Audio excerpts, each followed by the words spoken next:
O bayan naman, oo. Talaga naman bayan. Palakpakan po natin ang isang naggagaling-galingang senador.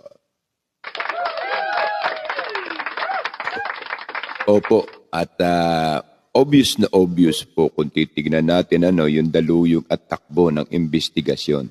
Sabi nga ng kadante, may napupuna siya sa tuwing magtatanong siya. Kasi bakit?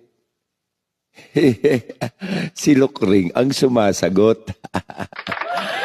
Napaka-obvious ang kanyang defensive, no? Doon sa sinasabi niya mga witness na dala-dala niya.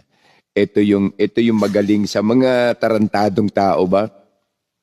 Na hindi naman nanalo, hindi ibinoto, pero nasa Senado. Nakakaya. Bantay ka ba ng bayan? Ha ha ha. Shut the fuck up. Sabi ni Lukring. Ay, nako, Lukring. Sabi nga ni Ma'am Defensor Santiago. At bubuklatin yung lahat ng mga differences mo. Pero ngayon, mukha atang totoo talaga. Si Ma'am Miriam Defensor Santiago, lukring na lukring ang dating mo. Hindi naman ikaw ang tinatanong, pero ikaw ang sumasagot.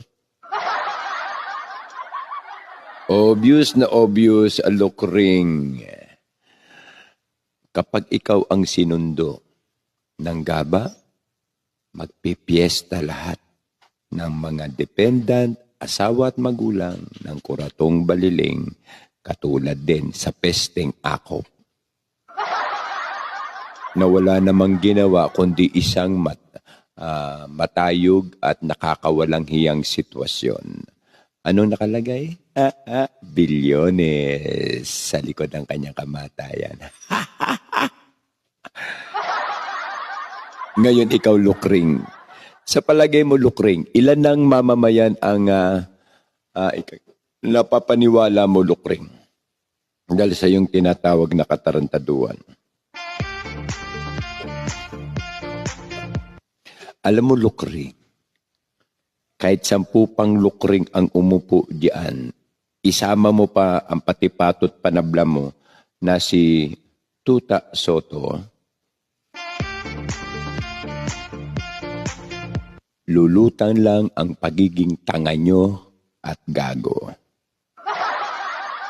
Then nakakatawa kayo. Hindi lang nakakatawa, kundi nakakasuka.